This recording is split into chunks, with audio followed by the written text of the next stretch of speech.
October 13th, 2 Thessalonians 2. Daily Truth for You with the Pastor at Yahoo. Yesterday, if we talked about hell, today we're going to talk about the man of sin, or the man of lawlessness, or some people call him the Antichrist. And here, Paul was writing to this church to say, hey, wait a minute, if the Lord Jesus Christ had already returned, you would have known about it. It would be a big deal. And besides that, before he returns, there's going to be this lawless one, the man of sin, who's going to exalt himself.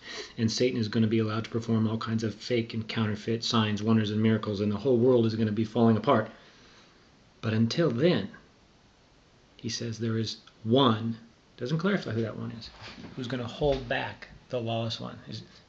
He said this, verse 6, and now you know what is holding him back, so that he may be revealed at the proper time. For the secret power of lawlessness is already at work, but the one who now holds it back will continue to do so until he is taken out of the way.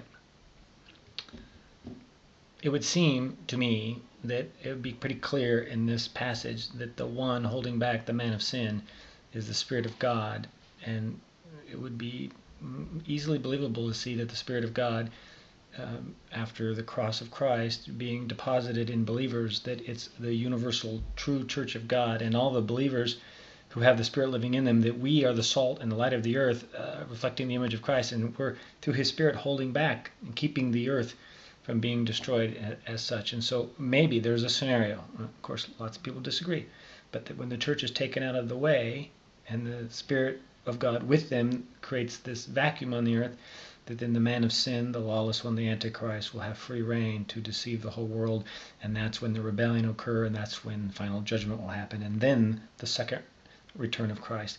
That's when he comes back with his blazing fire and his powerful angels.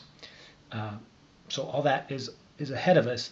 How soon or how far ahead, or have we interpreted it correctly, has yet to be seen. But that's some pretty sobering thoughts as you consider life on earth and what may be facing us. Especially because this is 2012, huh? All right, daily truth for you with the Pastor at Yahoo.